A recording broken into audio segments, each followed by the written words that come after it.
Muy buenas a todos, soy Roberto Granda, bienvenidos los espectadores de Estado de Alarma, los seguidores del Club de los Viernes y bienvenidos en general todos los que saben que la brecha informativa es posible, que se puede romper el control férreo de la información y escapar de las garras del tipo que decía "dame a mí los telediarios". Para todas las personas que quieren otras opciones de estar informados más allá de los canales convencionales donde no se pueden exponer abiertamente ciertas cosas. Y en un país, además, donde el poder político trata de controlar al resto de poderes. Preocupa la deriva que está tomando el gobierno socialcomunista con tal de apuntalar su poder y su relato.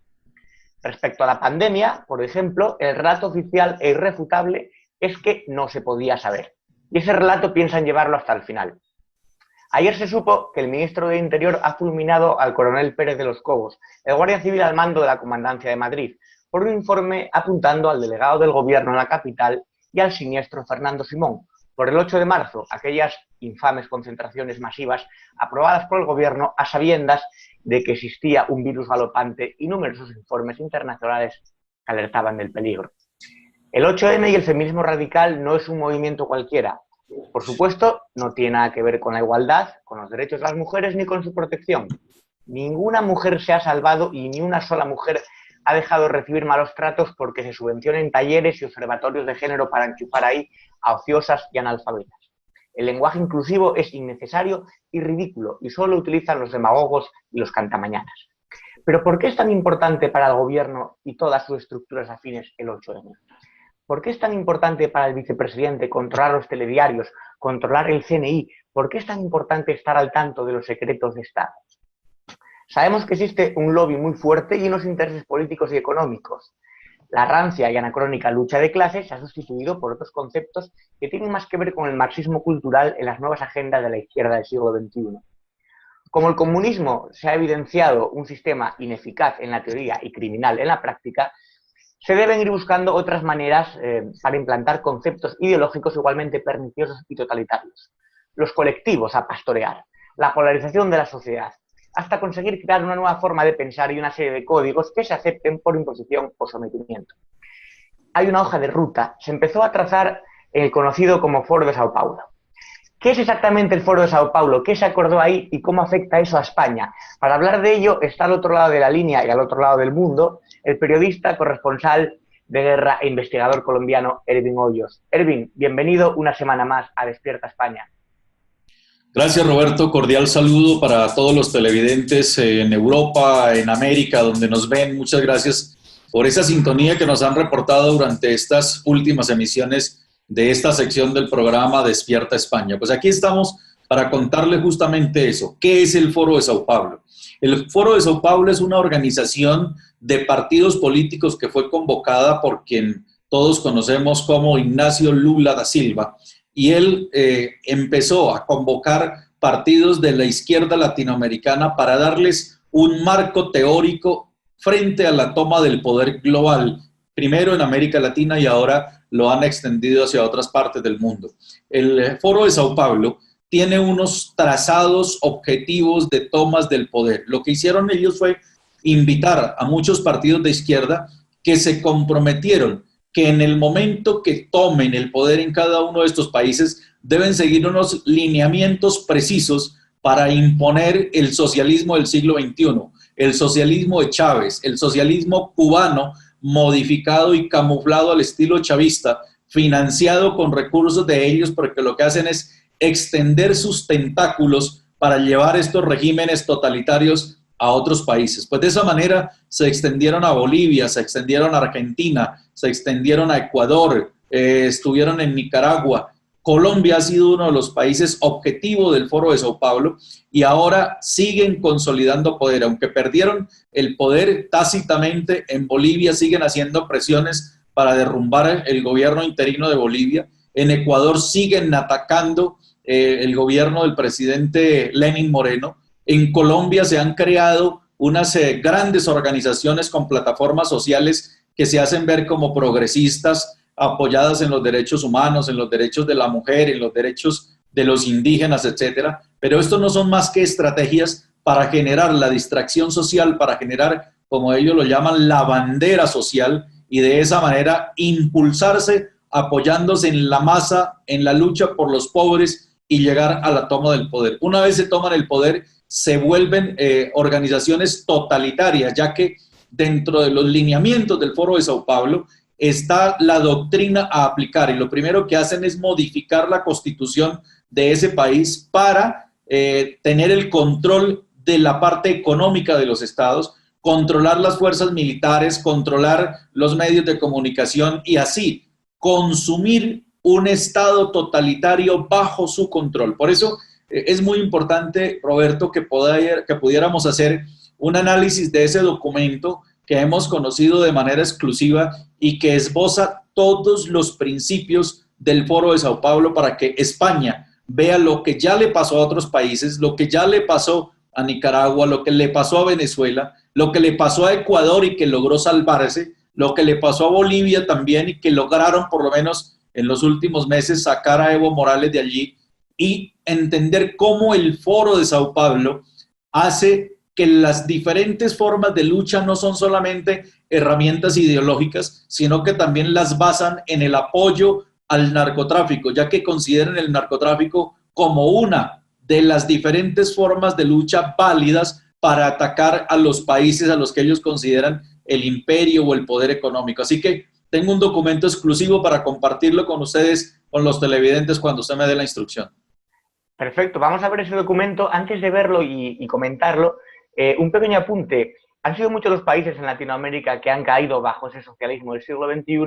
En Europa, por cuestión de momento de cultura política democrática, parece que cuesta más, pero sí que intentaron abrir una sucursal del chavismo venezolano en España mediante la financiación de Podemos. Al principio salió bastante bien porque consiguieron un número de votos muy grande, luego parece que se rebajó esa primera oleada y, sin embargo, ahora han conseguido, por una serie de tejemanejes y de acuerdos políticos, estar en la vicepresidencia. Podemos está ahora mismo en el Consejo de Ministros español y en la vicepresidencia. ¿Eso, Ervin, crees que nos tiene que preocupar como españoles? ¿O es una cosa de España no es Venezuela, España no es Cuba, eso a nosotros nos da igual, nosotros somos distintos? Pues mire, yo le quiero decir una cosa. Yo he sido investigador de estos fenómenos desde hace muchísimos años. Cuando empezó el fenómeno en Venezuela, muchos les advertimos a los venezolanos. Yo viví en Caracas, permanecí mucho tiempo allí, y los empresarios, los medios de comunicación y todos decían: nosotros no vamos a hacer Cuba, no vamos a hacer Cuba, y se literalmente alardeaban de que ellos no iban a hacer Cuba. Lo mismo les pasó a Ecuador, lo mismo le pasó a Bolivia. Cuando ya entraron en el poder de consolidación de la unificación que hacen ellos del poder legislativo y el poder judicial junto con el ejecutivo, convirtiéndolos todos en un solo poder, ¿eso qué significa? Que la justicia y el Congreso terminan haciéndole caso única y exclusivamente a la persona del presidente, del dictador. Pues ahí es donde ya se ve que efectivamente el poder fue unificado en un solo concepto y se empieza la violación de los derechos humanos, pero cuando se dan cuenta ya es tarde. Yo creo que España se tiene que despertar. Por eso este programa lo hemos denominado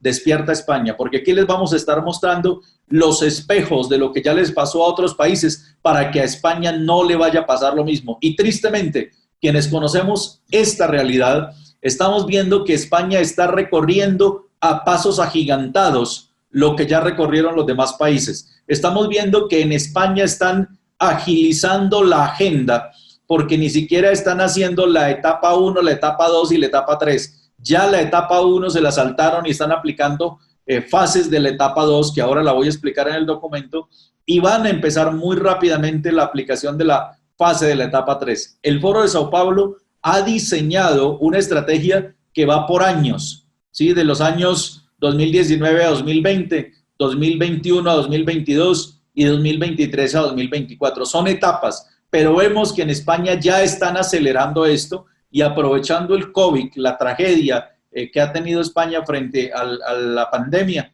pues eso les ha facilitado muchas acciones, ya que gran parte de la sociedad española está confinada, solo ven una televisión manipulada por el régimen, manipulada por los que están en este momento controlando el poder en España. Los medios de comunicación, unos están amedrentados y otros están sometidos y otros están negociados. Así que eso es absolutamente grave para la sociedad española, no tener una información clara y precisa sobre lo que está ocurriendo y que tengamos que ser desde afuera, los que conocemos la realidad, lo que les estemos haciendo esta advertencia. Bueno, de hecho se está acelerando tanto la agenda que en los últimos años siempre el Día de la Mujer Trabajadora ha pasado a ser el Día de la Mujer Sectaria, unas movilizaciones políticas. La emergencia climática se está de alguna manera politizando también hasta tal punto que han traído a España a Greta Thunberg, que ha registrado su marca, es decir, es Greta Thunberg marca registrada, o sea, hay un negocio ahí detrás. Incluso se ha ido de forma descarada contra los medios de comunicación, contra el Poder Judicial, y ha habido también un blanqueamiento de diversas fuerzas herederas políticas de la banda terrorista ETA, por ejemplo. Vamos a ir analizando esos documentos para ver qué pasos ha seguido el Foro de Sao Paulo en Latinoamérica y qué nos podemos esperar aquí, Erwin. Bueno, aquí tenemos el documento, como lo pueden ver, este documento que se puede encontrar también en las páginas del Foro de los Pueblos, pero este ha sido construido por personas que han estado dentro del Foro de Sao Paulo y que lograron en su momento poner en conocimiento el plan estratégico global para la toma del poder del Foro de Sao Paulo. Entonces, como primer punto, vamos a analizar que ellos proponen, primero, someter el poder legislativo y judicial bajo un solo poder. Eso es absolutamente grave. Modificar la Constitución para manejar a discreción las fuerzas militares y de policía y tener el manejo del dinero del presupuesto nacional disponible para financiar toda la implementación de la revolución. Miren, bueno, Erwin, sí. El presupuesto nacional, el presupuesto del Estado y ponerlo a su disposición, a su discreción, tomar las facultades de las fuerzas militares y de policía y tener el manejo del dinero del presupuesto para financiar la revolución. Esto, llevándolo a España, hemos visto que se intentó poner a la Guardia Civil al servicio del gobierno para las críticas, perseguir las críticas desafectas al gobierno, así más o menos lo explicaban. Y en cuanto al Poder Legislativo y el Poder Judicial, también estamos viendo que se está revocando de sus puestos a altos cargos de la Guardia Civil, como comenté al principio, y también se ha puesto en la Fiscalía General del Estado a una señora como Dolores Delgado, que formaba parte anteriormente del gobierno. Entonces, esos pasos más tímidos, pero sí que los estamos viendo en España, para ir, digamos, poniéndolo en contexto con la situación española. Claro, de eso se trata el análisis que hagamos, que conociendo nosotros el mapa, la hoja de ruta del Foro de Sao Paulo, usted, Roberto, que conoce lo que están haciendo en España, podamos entender que gran parte de lo que aquí vamos a analizar ya lo están haciendo y ya hace parte del plan aplicativo que tienen para la toma del poder total. Entonces, en el punto 4. El punto 4 es importante, vamos a verlo, perdón que te interrumpa. Impulsar la equidad de género y llevarla a una de las formas de lucha. Miren esto, todos compartimos que el género, hombres y mujeres, masculino y femenino, somos iguales frente a la ley, frente a los derechos, pero que quieran convertir la equidad de género en una forma de lucha, en una forma de confrontación, eso no es viable. Entonces, dice, impulsar la equidad de género y llevarla a una de las formas de lucha como método efectivo de deslegitimación de gobiernos que no la acepten. Mire cómo está enfocado. Es solamente para confrontar las clases sociales y enfrentarlas o también para deslegitimar los gobiernos que no acepten. El quinto punto, desmitificación de las religiones, desacreditándolas con hechos irrefutables. Ejemplo, la pederastia. La pederastia, los abusos sexuales, escándalos internos y fraudes económicos. O sea que aquí todos conocemos que ha habido hechos graves dentro de las iglesias, dentro de las religiones, pero entonces aquí ya hay una política tácita de tomar esos casos para desacreditar las religiones. Vamos a analizar un momento el punto 4, porque de la misma manera que el populismo solo penetra en las sociedades que están menos preparadas informativamente, económicamente, con una sociedad, digamos, más dócil para ser pastoreada por el populismo, con el feminismo de radical pasa un poco igual. ¿A qué mujeres va dirigido? A las mujeres culturalmente más empobrecidas, por así decirlo, o más vulnerables. Porque si uno conoce a una mujer inteligente, a una mujer formada, a una mujer librepensadora, es muy difícil que se trague o que comulgue con esas ruedas de molino del feminismo morado totalmente desnortado, que es un dislate y que no representa a las mujeres más que a las de su secta. Por eso en España tiene mucha repercusión también ese tipo de feminismo, pero porque van a capas de la sociedad mujeres con poca capacidad crítica también. Ya. Bueno, en el punto quinto, que era la desmitificación de las religiones, pues ya hemos visto que ha habido una gran campaña. Yo estoy contra la pederastia. He sido uno de los que ha denunciado este fenómeno que no es más que actos criminales contra menores. Pero esa es una cosa distinta a que quieran convertir eso en una estrategia para acabar con las religiones. Vamos con el punto 6. Impulsar sectas, mira esto, impulsar sectas, grupos que se muestren como religiosos, sectas esotéricas que le den a la gente otras alternativas de creencia a las que se les entrene. ¿Qué quieren decir con esto? Coger esas sectas y entrenarlas y que se les dé formación política revolucionaria. O sea que ellos vienen a promover, entre comillas, la libertad de culto, no es más que un estratagema para luego coger esas organizaciones que son sectas o grupos religiosos paralelos a los grupos tradicionales para luego entrenarlos en política revolucionaria que favorezca el régimen. De hecho, los propios partidos políticos están empezando a actuar como sectas en el sentido de que es muy difícil contradecir al líder, al amado líder, al camarada. Aquí pasa con el camarada Pablo, por ejemplo, que todo el que osó llevarle la contraria fue laminado del poder. Y en cuanto a sectas de ese tipo, sí, se están utilizando una especie de religiones laicas, que puede ser el veganismo, otras supersticiones o supercherías, dándole una validez casi como de poder político. Muy bien. Control de los medios de manera progresiva. Ojo a esto, mire, el control de los medios de comunicación de manera progresiva y sostenido, ese control sostenido en el tiempo para fortalecer la propaganda selectiva y luego la propaganda masiva sobre la campaña de culto al líder. Yo no sé si ustedes ya han empezado a sentir, Roberto, en España, la presión sobre el control de los medios de comunicación, un control progresivo y sostenido en el tiempo para enfocarlo posteriormente hacia una campaña de culto al líder. Hombre, muchísimo, y por eso existen estos programas como Estado de Alarma y por eso se creó también el Club de los Viernes para intentar romper ese monopolio de la información y ahora mucho más. Con este gobierno es muy difícil discrepar, que discrepe está fuera de los grandes medios. Se han empezado a alzar voces tímidas ahora, pero sobre todo el control por parte del Ejecutivo, de los medios de comunicación, está haciendo una cosa que van a calzón quitado, como se puede decir, y preocupa muchísimo, sobre todo porque la libertad de prensa, la libertad de información es uno de los pilares básicos del Estado de Derecho. Y si nos quitan eso, tenemos que luchar en las trincheras de Internet, en las trincheras de las redes sociales, pero condenados casi a ser minoritarios, a pesar de todo lo que ha crecido, por ejemplo, el estado de alarma y otras alternativas. Pero las televisiones, si siguen en poder de los mismos, es complicado que podamos dar la batalla, pero bueno, la estamos dando. Bueno, la agenda progresista, mire la agenda progresista cómo va enfocada. Libertad para promover el aborto libre, ojo, financiado por el Estado. Promoción y defensa del libre consumo de drogas como parte del desarrollo de la personalidad. Con esta bandera de la libertad del aborto libre financiado por el Estado y el libre consumo de drogas como parte del desarrollo de la personalidad, con este cuento están atrapando a todos los jóvenes, a los jóvenes que tienen escasamente 18, 19, 20 años, universitarios y demás, que los cogen con los ojos vendados, que no conocen la historia del país, que no conocen la realidad nacional, están llegando por avalancha hacia esta ideología a apoyarlos, porque ellos creen que con esta agenda progresista les están dando de verdad libertades. Y resulta que esto no es más que una estrategia para usarlos electoralmente y poder ganar muchos más adeptos hasta que ellos toman el poder. Después de que toman el poder, estos jóvenes pasan a ser un elemento de segundo plano o los convierten en colectivos que son los que terminan posteriormente a ser represores de la sociedad civil.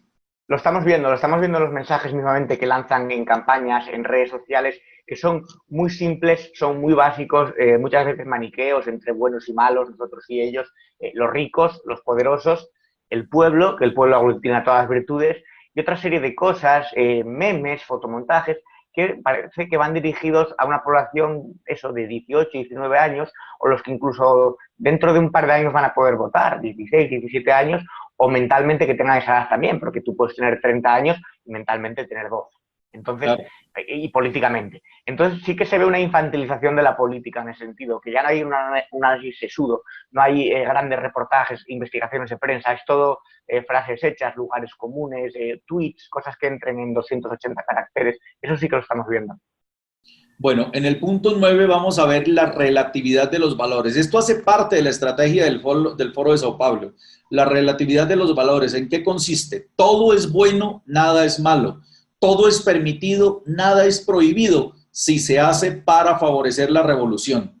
Es la inversión de todos los valores sociales, incluida la justicia. Esto lo hemos visto en toda América Latina, pero especialmente en Venezuela, en donde homicidios, secuestros y todos los delitos que han cometido, si son para favorecer el régimen, no son delito, no pasa nada, no hay justicia. La justicia se invierte y se cambian los valores sociales por medio de la justicia bajo la presión del sistema. Así que nos vamos a encontrar con que, por ejemplo, en España, muchos hechos que en el pasado eran delito, ahora están permitidos. ¿Por qué? Porque solamente sus actos favorecen el régimen.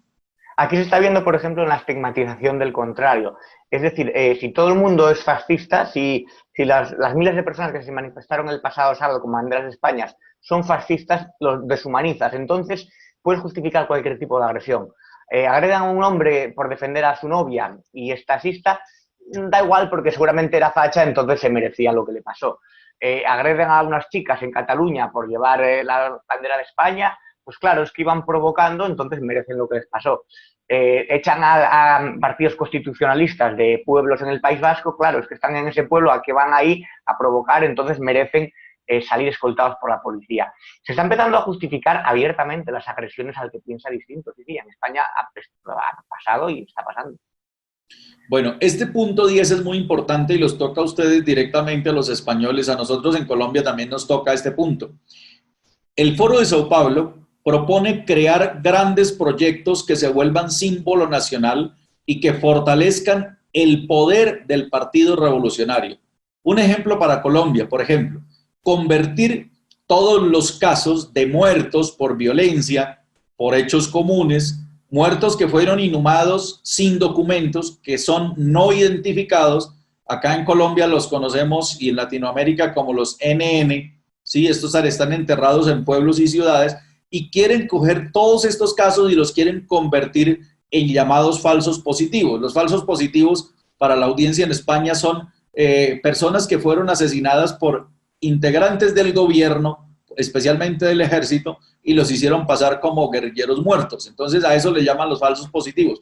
Pues, ¿qué ocurre? Que quieren coger todos los muertos que ha habido en los pueblos y ciudades por violencia social y los quieren convertir en falsos positivos para desacreditar a las fuerzas militares y lograr grandes condenas internacionales contra el Estado. Esos son lo que se conoce como grandes proyectos que se vuelvan símbolo nacional. Pues en España hay un proyecto que ya se convirtió en símbolo nacional: haber movido los restos del general Franco del Valle de los Caídos. Se planean en España más acciones como llamados grandes proyectos del símbolo nacional revolucionario. Así que no solamente haber movido los restos del general Franco del Valle de los Caídos es un gran símbolo nacional, sino que van a buscar otras acciones para convertirlas como en grandes gestas libertarias contra los fachas, contra la derecha, porque ellos son los que vienen a cambiar el nuevo ordenamiento del Estado.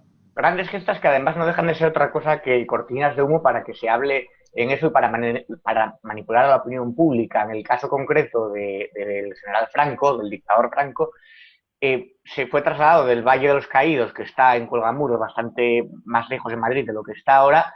Sin embargo, se habla de una reconciliación nacional que fue ya hecha durante la transición. Parece que se quiere revolver entre las dos Españas.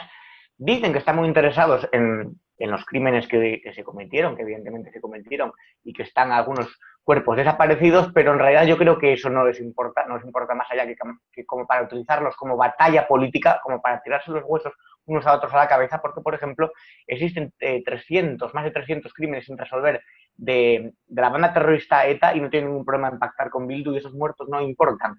Y sí es verdad que nuestra gran tragedia nacional, que fue la guerra civil, pasó hace 80 años, y sin embargo el último asesinato de ETA, y no quiero poner ambas cosas en balance porque son contextos históricos distintos, el último asesinato de ETA fue hace 10 años, en el 2010. Entonces, claro, cuando esos muertos tan recientes en democracia no importan y es capaz de pactar con sus asesinos, con el brazo político de sus asesinos, ¿cómo nos vamos a creer que te importan los muertos del bando republicano más allá de para utilizarlos políticamente y electoralmente? Sí. Bueno, aquí vamos a ver el punto 11. Este tiene que ver con la educación. Este es muy importante porque parte de la estrategia del Foro de Sao Paulo ha sido tomarse la educación en América Latina. Entonces, el Foro de Sao Paulo, a través de los diferentes partidos de izquierda, empiezan a controlar las organizaciones educativas, agremian a los maestros, a los profesores en sindicatos, sindicatos muy poderosos, muy fuertes, que van de la mano también con sindicatos en la rama judicial. Estos dos, controlados por el Foro de Sao Paulo y por los partidos de izquierda, pues se han convertido en unos adoctrinadores de los jóvenes en las diferentes áreas de educación. Por eso, en el punto 11 que habla de reformar la educación bajo el concepto de igualdad, adoctrinamiento y lucha de clases. Esto se toma de la primera premisa marxista que dice, para encauzar al hombre hay que adoctrinar al niño. Eso ya lo tienen absolutamente claro. Adoctrinar el niño para poder dominar al hombre. Bueno, básicamente la educación es el eje en el que se mueven las sociedades y controlar la educación es fundamental. Aquí se ha hecho, desde el punto de vista nacionalista, lo han aplicado perfectamente, es decir, hay varias generaciones de jóvenes educados en el odio nacionalista, en el rencor, en agravios supuestamente históricos inventados, y en ser en un pensamiento supremacista excluyente, ¿no? Los españoles, siempre mirando hacia afuera, son los que nos han incluso, oprimido.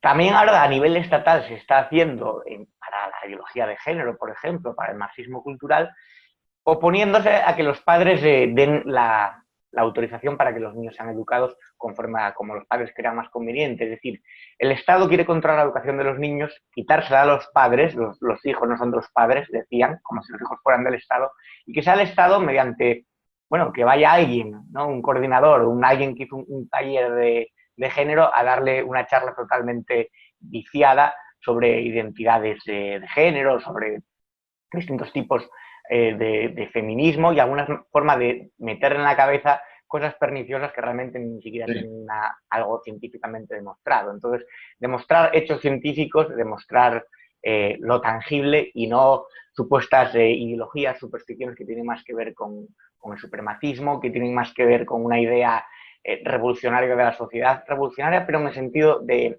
ideología, de agenda política, para llevar a los niños, ¿no?, a que sean futuros votantes correctos del Partido Socialista o de Podemos. Bueno, este punto, el número 12, este es absolutamente delicado porque esto ya lo vivió Venezuela.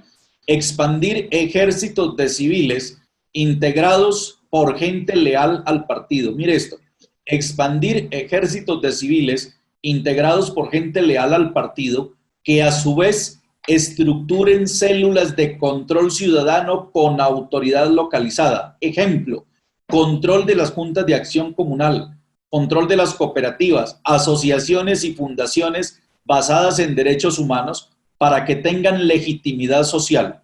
Para lograr mayor legitimidad en los grupos de control social, para crear compromiso y autoridad, hay que crear cupones. Miren esto, cupones, bonos populares y apoyos de destinación inmediata para tener la financiación de logísticas, movilizaciones, tomas, concentraciones espontáneas, coordinadas y articuladas por redes y medios leales al partido.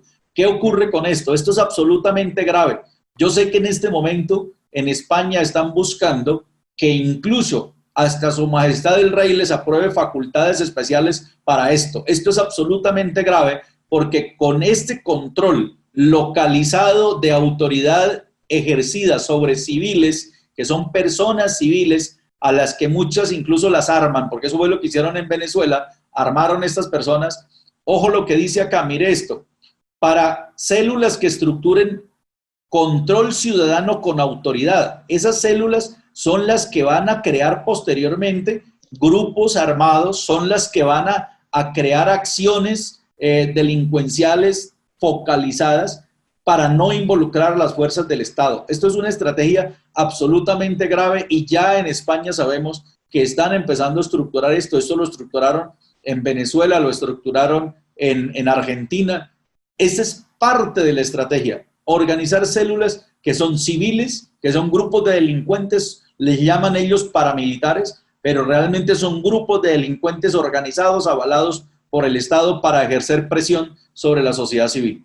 Bueno, de hecho, las manifestaciones contra el gobierno que hubo en los últimos días, sí que se han visto grupos azuzados por el gobierno que han atacado a los manifestantes, grupos incluso que estaban compuestos por menores de edad, algunos también extranjeros, que desde la vicepresidencia se azuzó, se dijo, bueno, también puede haber scratches en casa de Ayuso, en casa de Abascal. Se han señalado a periodistas desde las redes sociales, ahora pienso en ese tipejo miserable que es Echenique, que puso la foto de un compañero, de un periodista, para que la gente le buscara de alguna manera, para ponerlo en la diana, para ponerlo en el punto de mira, y están creando el caldo de cultivo para que en las calles haya una especie de milicias civiles que sean defensores del gobierno. Además, de hecho, no se permite la crítica y se está de alguna manera parasitando la mente de las personas, porque yo conozco a gente que formados con carrera y que presumen de tener estudios, que no han hecho en todo este tiempo de la pandemia ni una sola crítica al gobierno, han cerrado filas en torno al gobierno, incluso de forma agresiva atacan verbalmente, o cuando no físicamente, a los que decimos, oye, pero y queremos que se pueda criticar al gobierno, incluso que rinda responsabilidades. Eso es gravísimo, porque se está polarizando el país y se está poniendo las semillas para que brote la violencia, y en España, por desgracia, a pesar de que no es un país tan violento como hace un siglo, ni hace 80 años, sí que existe esa violencia, yo creo, innata, sobre todo cuando te azuzan y por pasiones políticas, porque la política desata los más bajos instintos, ¿no? Esa España goyesca o esa España que Chávez Nogales definió en las dos Españas, situándose él en la tercera. Hay que pensar en una tercera España más civilizada y no en el cainismo, este maniqueo de o estás conmigo o contra mí. El gobierno está haciendo las cosas en ese sentido de forma muy peligrosa y muy preocupante. Bueno, vamos a la etapa 2. Lo que hemos visto en el documento es la etapa 1 del Foro de Sao Paulo. Luego vamos a la etapa 2 del Foro de Sao Paulo, que esta es la estrategia que contemplan para los años 2021 y 2022. Ojo que en esta estrategia, por lo que yo he podido observar, en España ya se saltaron la etapa 1 y están implementando la etapa 2. ¿Por qué? Por cuestión de tiempo. Parece que llegaron sobre distintas circunstancias, les cogió el tiempo, y entonces están mezclando fases de la etapa 1 con la etapa 2 para ganar tiempo y consolidar el poder lo más rápido posible. Entonces, en la etapa 2, el Foro de Sao Paulo contempla control político y control de la población. En el punto 1, la activación de las redes sociales y partidos políticos satélites. Mira esto, como lo definen, partidos políticos satélites creados previamente. Estos son partidos que no se habían hecho ver como de izquierda, que se han mantenido en paralelo para convertirlos en visibles y efectivas bases de apoyo del partido. El paralelismo, yo invito a los televidentes para que lean sobre el paralelismo del marxismo-leninismo y se van a dar cuenta que el paralelismo es una estrategia que lleva a que en las diferentes formas de lucha se actúen como independientes para que no se vean juntos. Y luego, al final del objetivo, se juntan y se hacen ver como una sola causa. Sí, de hecho, en España se está haciendo de manera descarada y se está utilizando el punto 1 incluso a la vez que el punto 2, el de reforzar la lucha por los pobres como medio de convocatoria de masas. Por una parte, tienen el control político y de los satélites alrededor, y por otra parte está bueno, volviendo a esa lucha de clases, que realmente es algo anacrónico totalmente, pero que lo hemos visto estigmatizando a ciertos barrios, con caricaturas, los cayetanos, los palos de golf, los pijos, cuando la renta, por ejemplo, de los convocantes, de las contramanifestaciones, la renta de un Pablo Iglesias o un Rufián, es muy superior a la media que pueda haber en el barrio de Salamanca, que están hablando de pobres y de ricos, personas que viven en un casoplón amurallado, rodeado por la Guardia Civil que lo custodia 24 horas al día. No tienen vergüenza y además utilizan esa lucha de clases para azuzar a otras personas que tienen menos que perder, que aspirarían seguramente a vivir como ellos y que, sin embargo, los toman como ejemplo a estos vendemotos y los llevan a cometer actos violentos y a enfrentarse a sus ciudadanos. Porque, bueno, lo que se trata es de enfrentar a unos españoles contra otros y es lo que están tratando y lo que están logrando. Bueno, miren, en el punto 2 tenemos que el objetivo del Foro de Sao Paulo es reforzar la lucha por los pobres como medio de convocatoria de masas. Lo tienen absolutamente claro. Reforzar la lucha por los pobres como medio de convocatoria de masas, fortaleciendo las denuncias contra la corrupción como bandera efectiva de causa de movilización, atacando el neoliberalismo. Y que aquí es muy importante entender desde los conceptos políticos el neoliberalismo lo definen ellos como la competencia de mercado, la lucha en la competencia de mercado. Entonces, aquí en el neoliberalismo, en esta fase del neoliberalismo, es la lucha del mercado. El que trabaja más, pues gana más. El que tiene cómo invertir, compite libremente y obviamente genera capital. Pues ellos van contra esto, contra la generación libre de capital, contra el libre desarrollo de la empresa, de la industria, y a estos, al concepto de generar recursos y de generar empleo, entonces a ellos ya lo consideran como oligarquía y van obviamente contra los que generan empleo. Bueno, de hecho, el término neoliberalismo, incluso liberalismo, lo están utilizando de forma peyorativa, lo están utilizando para enmarcar a todos los que no casamos con una doctrina básicamente comunista o no comunista o el comunismo europeo. A diferencia de otras doctrinas que son ideologías que son religiones laicas, donde la ideología, el dogma es muy fuerte, el liberalismo simplemente se basa sobre todo en la libertad del individuo, en la libertad de mercado y en un Estado que garantice las libertades civiles, las fronteras y la seguridad. Sus ideologías son totalmente dogmáticas, necesitan un líder fuerte, necesitan algo que les refuerce esa convicción. Entonces, claro, atacan a cualquiera que no entre en ese marco, a cualquiera que vaya por libre. El libre pensador es facha, el liberal es facha, el socialdemócrata incluso puede ser facha, los conservadores, los liberales sí son progresistas, pero son liberales también. Entonces, bueno, son ese juego perverso en el que nos están metiendo también de etiquetar, ¿no? Siempre se utiliza el neoliberalismo como para que tengamos la imagen de esos perversos hombres de Wall Street y del Partido Republicano Americano que controlan el mundo y manejan como una marioneta los poderes económicos. Y bueno, en España el liberalismo es otra cosa. Bueno, aquí en Colombia y en Ecuador especialmente, acá se estigmatiza al que tiene pensamiento de centro derecha. En Colombia le dicen paraco o paramilitar, lo relacionan con el paramilitarismo, este fenómeno también maquiavélico que hubo en el pasado y que todavía quedan grupos organizados. A todo aquel que piensa a favor del Estado, a favor de la ley, a favor de la democracia, a favor de las víctimas, entonces le dicen paramilitar y ese está estigmatizado totalmente. Así que tenemos algunas coincidencias con el facha de España al que lo señalan como ser de la derecha. Bueno, aquí vamos en el punto 3 de la fase 2. Ojo que esta es la fase 2 del Foro de Sao Paulo para la toma del poder global. El control total de Internet, reglamentar y aplicar penas ejemplarizantes para que se sienten precedentes sociales a quienes incumplan la ley. ¿Qué se está buscando con esto? Que el Internet esté totalmente restringido y que solamente se puedan ver las páginas que ellos quieren, la información que ellos quieren, o a través del Internet hacerle rastreos, seguimientos y perfilamientos a personas que escriban algo sobre o contra el régimen, contra el sistema, inmediatamente aplicarles leyes ejemplarizantes para que la demás gente le quede miedo usar el Internet contra el sistema.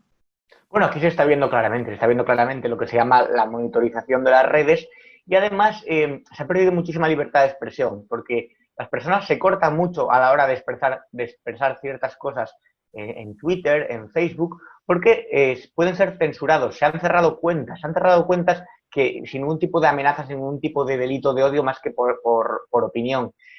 Se busca cerrar cuentas también mediante baneos masivos, mediante reportes masivos de bots o de gente que trabaja para el gobierno y para los partidos afines, denunciando a cuentas simplemente de un pensamiento distinto para que las cierren. la libertad de expresión está devaluándose muy rápido, precisamente por eso. Incluso son las propias compañías cercanas al gobierno, como pueden ser Neutral, las que dicen aquello que está verificado y que es cierto y que no. O sea, el control de las llamadas fake news. Es el propio gobierno el que te dice qué es verdadero y qué no, y qué es publicable y qué es no. Incluso se han censurado publicaciones en muros de Facebook y de páginas de partidos políticos. O sea, que en ese sentido es gravísimo. Erwin, si te parece, el resto de puntos los vamos dejando para próximas semanas.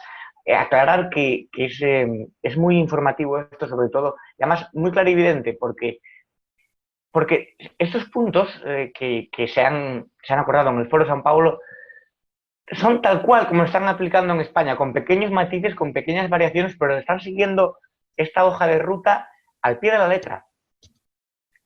Es absolutamente delicado y triste que digamos, no se esté actuando, no se esté haciendo nada, que la gente esté totalmente, digamos, vendados, que no se estén dando cuenta de todo lo que se está planeando, porque aquí realmente estamos frente a la toma del poder global por parte del Foro de Sao Paulo, por parte del Grupo de Puebla. Están cooptando la justicia porque están poniendo del lado de ellos jueces, magistrados, las cortes. Han logrado penetrar a tal nivel la justicia que la justicia empezó a aplicar esa premisa que vimos en el Foro de Sao Paulo, en donde todo lo malo es justificable, la inversión de los valores, esa inversión de los valores en la justicia.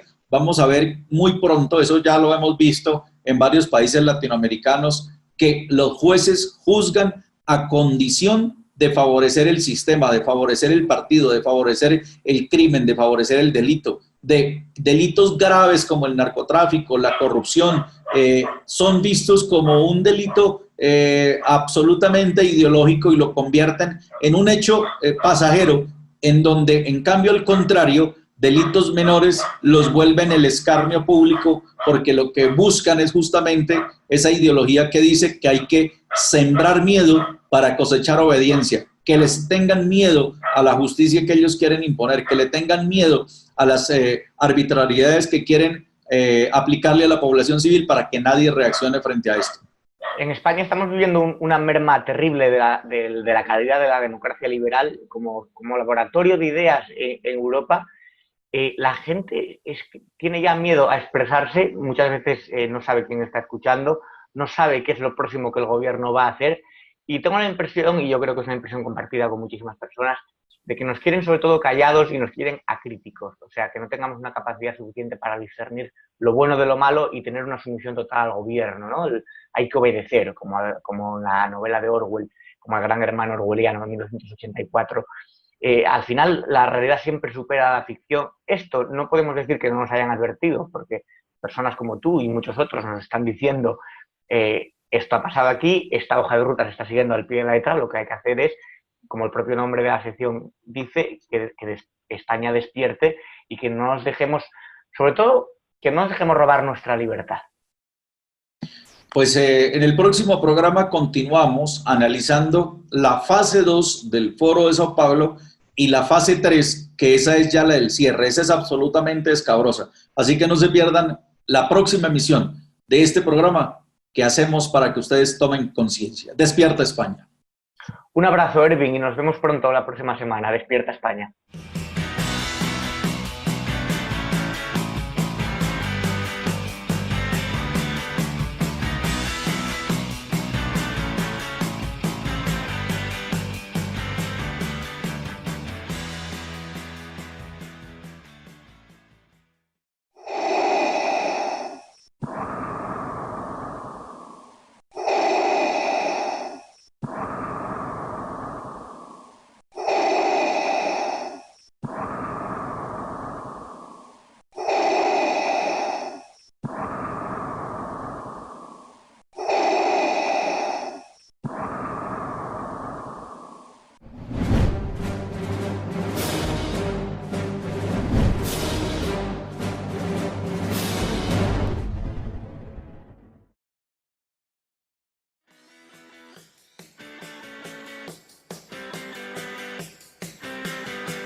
como mucho, más allá de algún caso. Le diría que les va la vida.